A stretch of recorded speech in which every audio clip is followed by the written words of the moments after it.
আপনার বই পড়ার সময় নেই বা বই পড়তে ইচ্ছে করে না, অথবা আগামীকাল আপনার পরীক্ষা কিন্তু এখনো আপনার কিছুই পড়া হয়নি, এখন আপনি 1 মিনিটে পুরো বইয়ের সামারি চান, তাহলে এটা সম্ভব এখন গুগলের তৈরি স্মার্ট এআই নোটবুক এলএম দিয়ে।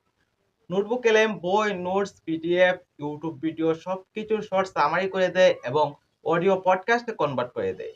চাইলে আপনি কান দিয়ে শুনে শুনে পড়তে পারবেন। আজকের ভিডিওতে নোটবুক এলএম এর এ টু জেড ব্যবহার নিয়ে আলোচনা করব। চলুন শুরু করা যাক। আমরা প্রথমে চলে যাব গুগল প্লে স্টোরে। প্লে স্টোরে গিয়ে আমরা সার্চ করব নোটবুক এলএম লিখে। সার্চ করার পর আমরা এই অ্যাপটা ডাউনলোড করে নেব। তারপর ওপেনে ক্লিক করব। ওপেনে ক্লিক করার পর আমরা এই যে ক্রিয়েট নাও এখানে ক্লিক করব। এখানে ক্লিক করার পর এখানে আপনি দেখতে পারবেন PDF, audio, image, website, YouTube. আপনি এখানে পিডিএফ আপলোড করতে পারবেন, তারপর অডিও, ইমেজ, ইউটিউব ভিডিও এগুলো আপনি এখানে আপলোড করতে পারবেন। আপলোড করে সেগুলো থেকে আপনি সামারি তৈরি করতে পারবেন। আমরা যদি একটা ইউটিউব ভিডিও আপলোড করি, আমরা প্রথমে চলে যাব ইউটিউবে। ইউটিউবে গিয়ে আমরা একটা ফাহাদ স্যারের ক্লাসের লিঙ্ক কপি করব। শেয়ারে ক্লিক করে আমরা এই ভিডিওর লিঙ্কটা কপি করে নিব। তারপর আমরা চলে যাব নোটবুক এলএমে গিয়ে এখানে পেস্ট করে দিব ভিডিও লিঙ্কটা। তারপর আমরা এডে ক্লিক করব। এডে ক্লিক করার পর কিছুক্ষণ সময় নিবে।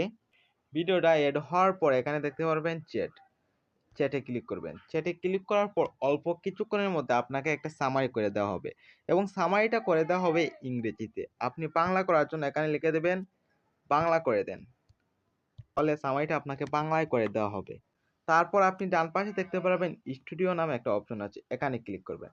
এখানে ক্লিক করার পর প্রথমেই দেখতে পারবেন অডিও ওভারভিউ।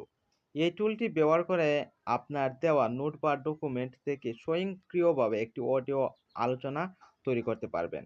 মানে এটা অনেকটা পডকাস্টের মতো, যেখানে এআই আপনার ভিডিও বা নোট নিয়ে আলোচনা করবে। যারা শুনে পরে বা রিভিশন করতে চান তাদের জন্য এটা খুবই কাজের। আপনি যদি পেন্সিল আইকনে ক্লিক করেন, তারপর এখানে দেখতে পারবেন লেন্থ, মানে আপনি শর্ট না লং না মিডিয়াম লেন্থের অডিও জেনারেট করতে চান, এখান থেকে সিলেক্ট করতে পারবেন। তারপর এখান থেকে আপনি সোর্স সিলেক্ট করবেন। তারপর এখানে আপনি প্রম্পট লিখে দেবেন। তারপর ল্যাঙ্গুয়েজের এখানে ক্লিক করে আপনি ল্যাঙ্গুয়েজটা বাংলা সিলেক্ট করে দিবেন। তারপর আপনি জেনারেটে ক্লিক করবেন। জেনারেটে ক্লিক করলে আপনাকে আপনার সোর্স থেকে একটা অডিও জেনারেট করে দেওয়া হবে। এরপর নিচে দেখতে পারবেন ভিডিও ওভারভিউ। এই টুল ব্যবহার করে আপনার নোট থেকে বা আপনি যে সোর্সটা আপলোড করেছেন সেটা থেকে ভিডিও এক্সপ্লানেশন তৈরি করতে পারবেন। মানে এআই আপনাকে তথ্যগুলো নিয়ে একটা ভিডিও আকারে ব্যাখ্যা করে দিবে, যা আপনি সহজেই বুঝতে পারবেন। আপনি এখানে ক্লিক করবেন, তারপর এখান থেকে আপনি জাস্ট ফর্মটা লিখে দেবেন, make a video from this PDF বা ভিডিও। আপনি যেটা আপলোড করবেন, যে সোর্স আপলোড করবেন, জাস্ট সেই সোর্সের নামটা লাস্টে লিখে দেবেন। তারপর ইংলিশ থেকে আপনি ল্যাঙ্গুয়েজটা বাংলা করে দেবেন। তারপর জেনারেটে ক্লিক করবেন। তৃতীয় টুলটি হলো ফ্ল্যাশকার্ড। এই টুল ব্যবহার করে প্রশ্ন ও উত্তর আকারে ছোট ছোট কার্ড তৈরি হয়, যা আপনাকে মনে রাখতে অনেক সাহায্য করবে। আপনি এখানে ক্লিক করে আপনি জাস্ট প্রম্পট এর জায়গায় লিখে দেবেন make a flash card from this video বা পিডিএফ। আপনি যে সোর্স আপলোড করবেন সেই সোর্সের নামটা লাস্টে লিখে দেবেন এবং আপনি ল্যাঙ্গুয়েজটা প্রত্যেকবার বাংলা করে দেবেন। আর আপনি যদি ইংরেজিতে ফ্ল্যাশ কার্ড তৈরি করতে চান বা ইংরেজিতে কোনো কিছু চান, তাহলে ল্যাঙ্গুয়েজ ইংরেজি রাখবেন। তারপর নিচে দেখতে পারবেন ইনফোগ্রাফিক্স। এই টুলটা ব্যবহার করে আপনার তথ্যগুলোকে চিত্র ও গ্রাফিক্স আকারে সাজাতে পারবেন। মানে আপনাকে চিত্র এবং বিভিন্ন আইকন বা গ্রাফ এঁকে আপনাকে বোঝানো হবে খুব সহজে। তারপর সবশেষে আছে স্লাইড ডিক। এই টুল ব্যবহার করে আপনি প্রেজেন্টেশন তৈরি করতে পারবেন।